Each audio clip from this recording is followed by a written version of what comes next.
Hello students, मैं Harvind sir effort classes में आपका स्वागत करता हूं।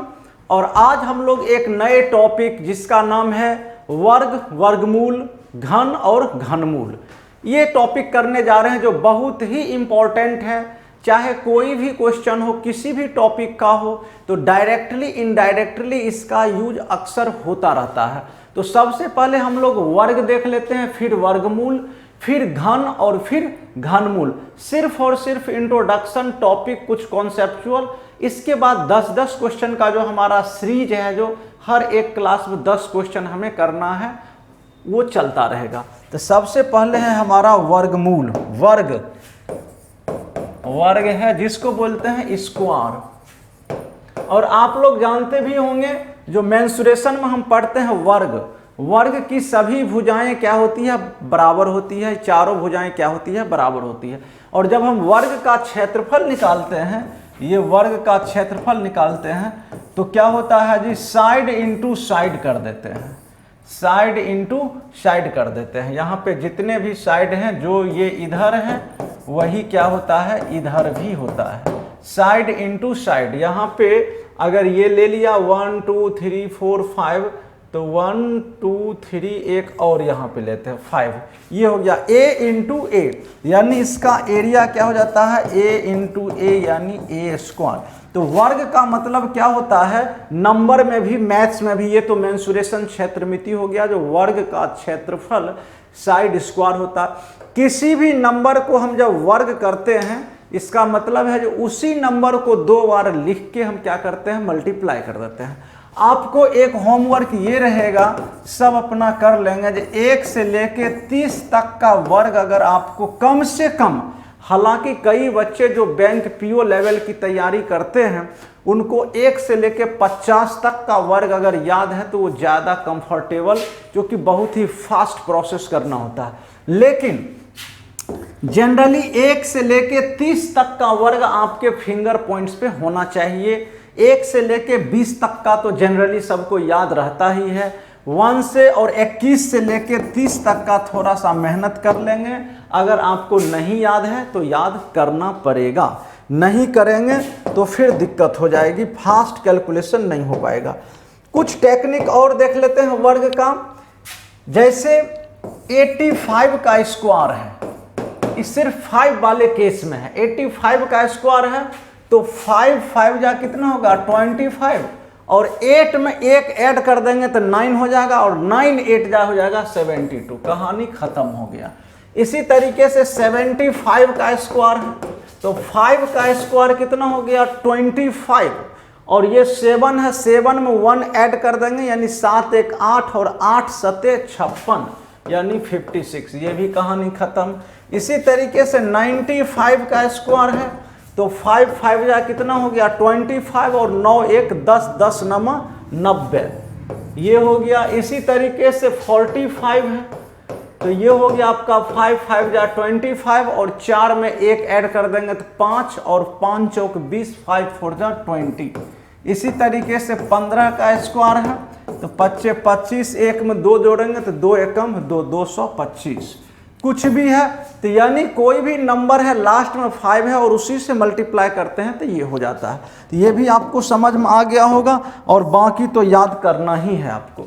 एक ये वाला जानते होंगे, जो 1 का स्क्वायर 1 होता है। 11 का स्क्वायर क्या होता है, 1 2 1, और अगर 3 3 का स्क्वायर है तो 3 तक चढ़ते गए, फिर उतर गए। फिर अगर 4 4 4 का स्क्वायर है तो 1 2 3 4 3 2 1, यानी 4 ये सिंगल, ये उतर गए।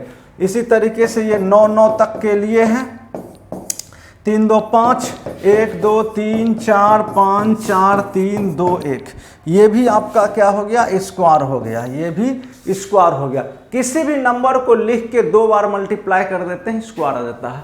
किसी भी माइनस को अगर हम माइनस को वर्ग करते हैं तो ये भी क्या हो जाता है, प्लस हो जाता है। यानी -5 का स्क्वायर वही होगा जो 5 का स्क्वायर होगा, दोनों क्या होगा, 25 होगा, माइनस हो या प्लस हो। अब इसी का उल्टा भी तो हम जान सकते हैं। अब जैसे मान लीजिए अगर ये 16 दिया हुआ है, तो 16 जो है ये क्या है, किसी संख्या का वर्ग है। अब इसका मूल निकालना है। एक है वर्ग और ये मूल है। यानी वर्गमूल निकालने का मतलब दिया गया संख्या किसी संख्या का वर्ग है और इसका हमें क्या निकालना है, मूल निकालना है, ओरिजिनल निकालना है, रूट निकालना है। इसी को हम क्या बोलते हैं, स्क्वायर रूट। इसको स्क्वायर रूट, स्क्वायर रूट निकालने के दो मेथड हैं, एक होता है डिवीजन मेथड, एक होता है फैक्टराइजेशन मेथड।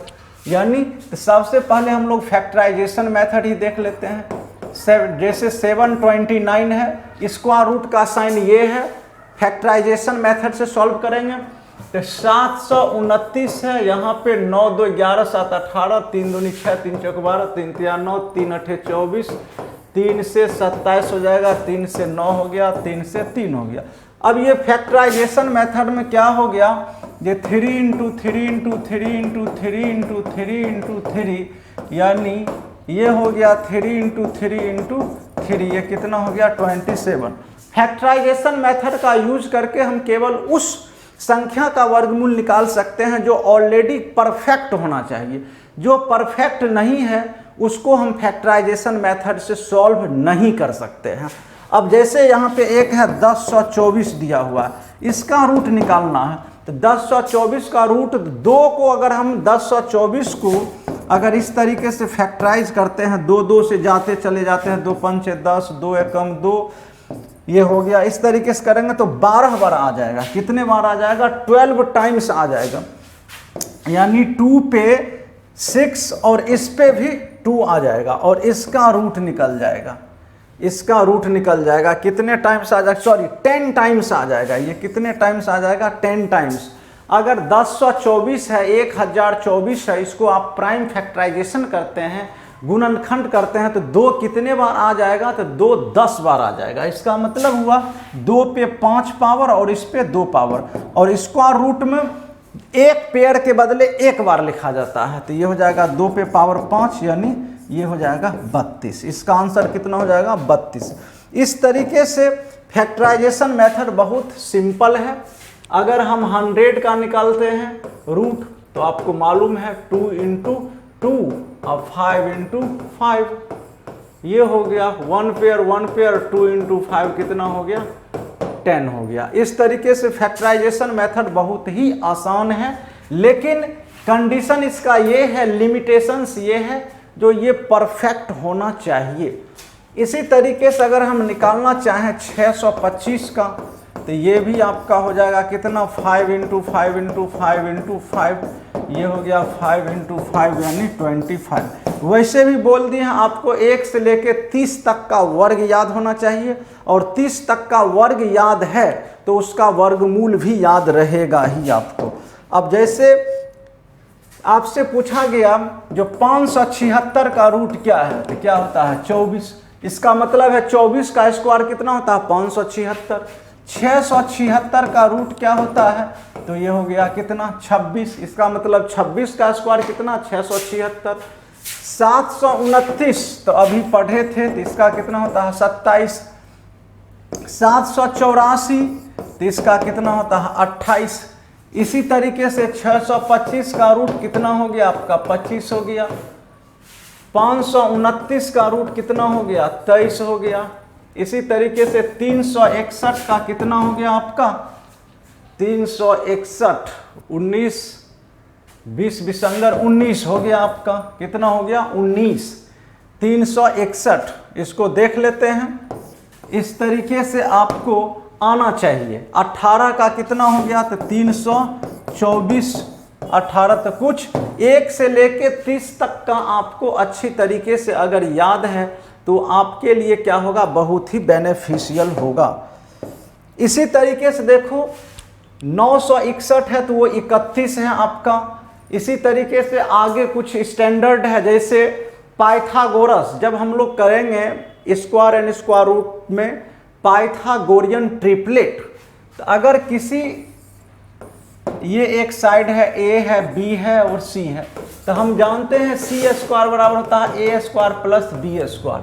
तो यहाँ पे भी ये बहुत काम करता है, और अलजेब्रा में आप लोगों के लिए ये बहुत ही इंपॉर्टेंट होगा। अगर किसी राइट एंगल ट्राइंगल में एक साइड 3 है, एक 4 है, तो अगला कितना होगा, 5 होगा।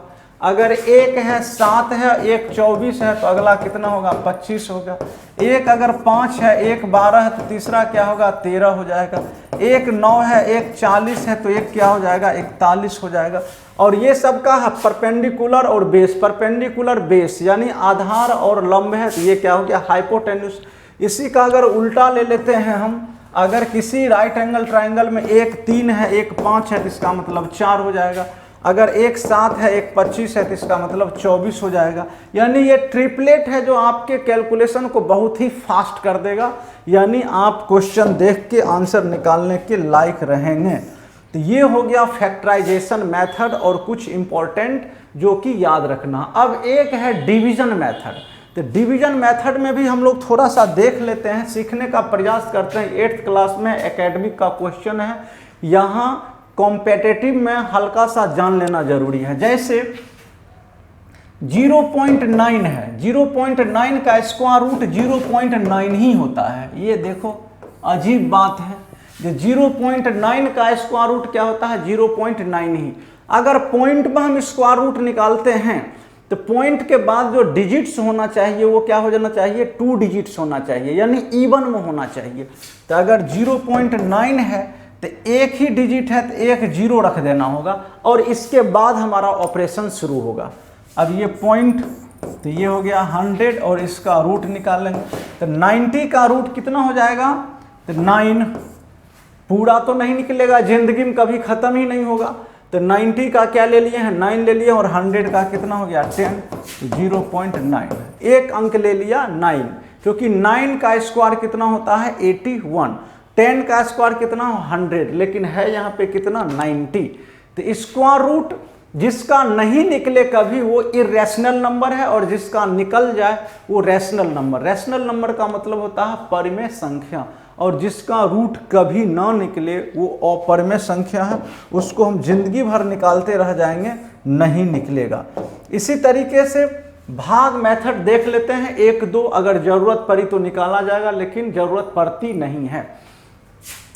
इसमें जैसे रूल क्या है, जे अगर 16 का ले लिए है तो भाग, तो आपको ये पता होना चाहिए 1 से लेके 9 तक का स्क्वायर पता होना चाहिए, हालांकि 30 तक का पता होना चाहिए, लेकिन 1 से 9 तक का स्क्वायर होना चाहिए। जब हम सिंपल डिवीजन करते हैं तो 2 को 3 से भी लगा देते हैं, 2 3 जा, 3 5 जा, 7 8 जा, 5 9 जा, लेकिन स्क्वायर रूट निकालते समय अगर हम 2 ले रहे हैं तो 2 को 2 से ही लगाना होगा, 3 को 3 से ही लगाना होगा, 5 को 5 से ही लगाना होगा, 7 को 7 से ही, 8 को 8 से ही, 1 को 1 से ही।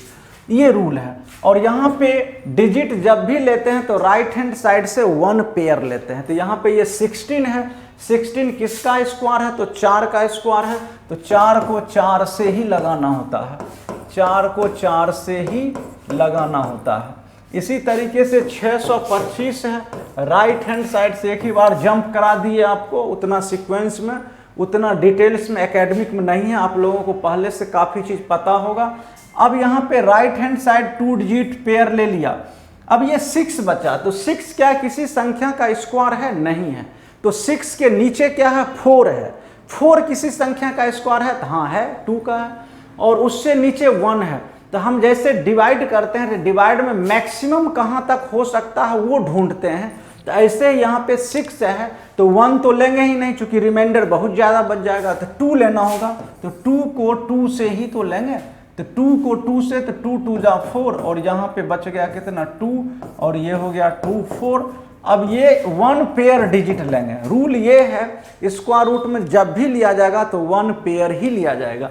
अब यहाँ पे ये क्या है 5 है, तो 5 कब आता है, जब किसी संख्या के लास्ट में 5 होगा और उसको हम स्क्वायर करते हैं तो 5 आता है। तो यहाँ पे 5 ले लेते हैं, यहाँ पे 5, तो ये भी 5 ही लेना होगा, 5 25, 5 चौक 20 तो 22, ये हो गया 5। इसको ऐड कर देते हैं तो इसका हमेशा ये क्या होता है आधी होती है। आप बहुत सारे करेंगे हो जाएगा, बहुत ही लेंदी टॉपिक है, लेकिन आपको बतला दिया गया है। इसी तरीके से एक घन क्यूब है, तो क्यूब का सिंपल मीनिंग होता है किसी संख्या को 3 बार लिखना, 1 × 1 × 1 बराबर 1। जैसे हम क्यूब लेते हैं, घन लेते हैं, तो घन का जो वॉल्यूम निकालते हैं तो तो उसका वॉल्यूम क्या होता है ए क्यूब, यानी 3 बार लिख के उसको मल्टीप्लाई करते हैं। इसी तरीके से 2 का क्यूब लेते हैं तो 2 इंटू 2 इंटू 2 8 हो जाता है, और 11 का क्यूब लेते हैं तो क्या होता है 1331 हो जाता है, और 7 का क्यूब ले लेते हैं तो कितना होता है 343 हो जाता है, और 8 का क्यूब ले लेते हैं तो कितना हो जाता है 8 इंटू 8 इंटू 8 512। चेक कर सकते हैं 8 चौक 32, 8 छः 48, 3 51। तो आपको 1 से लेके 15 तक का क्यूब अगर याद है तो वो बेटर होगा कैलकुलेशन को फास्ट करने के लिए। क्यूब हो गया तो क्यूब का अपोजिट क्या हो जाता है क्यूब रूट, यानी घन का अपोजिट क्या हो जाता है घनमूल। अब जैसे यहाँ पे क्या है 1331 है तो ये हो जाता है 11 गुने 11 गुने 11, तो ये हो जाता है हमारा कितना 11। इसको चेक कर लेते हैं 121 है 121 है 1 3 3 1, ये हो गया हमारा 11 को 121 को अगर 11 से फिर से गुना करेंगे तो ये आ जाएगा हमारा। इसी तरीके से कोई भी संख्या है उसका घनमूल अगर निकालना है 343 है तो ये हो गया 7 इंटू 7 इंटू 7, तो ये हो जाएगा कितना 7 हो जाएगा। जिस तरीके से वर्गमूल निकालने के लिए डिवीजन मेथड है, इस तरीके से घनमूल निकालने के लिए डिवीजन मेथड हम यूज नहीं करते हैं, इसके लिए फैक्टराइजेशन मेथड ही है। डिवीजन मेथड हो सकता है हायर स्टडीज में कहीं नहीं है, आपको जानने की ज़रूरत भी नहीं है, ना ही ज़रूरत है और ना ही आपको बताया जाएगा। अब यहाँ पे घनमूल और ये हो गया। अब इसी में बहुत सारे टिप्स हैं, ट्रिक हैं, क्वेश्चन है जो डायरेक्ट आपको सॉल्व करने की ज़रूरत है। ये बतलाया जाएगा जब वर्गमूल के अंदर वर्गमूल है, वर्गमूल के अंदर वर्गमूल है, वर्गमूल के अंदर वर्गमूल है, और इस तरीके से इन्फिनिटी।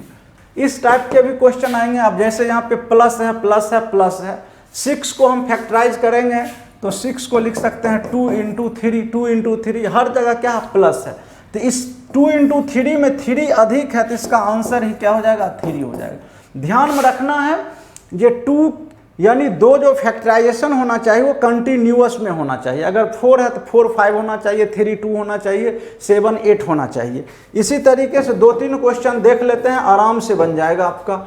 अब ये है यहाँ पे, ये है 12, ये है माइनस फिर 12, फिर है 12 डॉट डॉट डॉट इन्फिनिटिव। यहाँ पे 12 को हम लिख सकते हैं कितना 3 इंटू 4। अब यहाँ पे चूंकि माइनस का साइन दिया हुआ है तो 3 और 4 में छोटी संख्या क्या है 3, तो इसका आंसर क्या हो जाएगा 3 हो जाएगा। इसी तरीके से अगर यहाँ पे है 42 plus 42 plus 42 plus dot dot dot infinitive. अब यहाँ पे इसको फैक्टराइज करेंगे तो 6 इंटू 7। ध्यान ये रखना है जो लगातार है 6 गुने 7, यानी 6 और 7, ये 2 का भी गैप नहीं है, कंटिन्यू है। यहाँ पे प्लस का साइन है तो इन दोनों में अधिक कौन सा है 7, तो 7 विल बी आंसर। इसको हम लेंदी में करेंगे तो फैक्टराइजेशन यूज करना होगा, थोड़ा सा लेंदी हो जाएगा।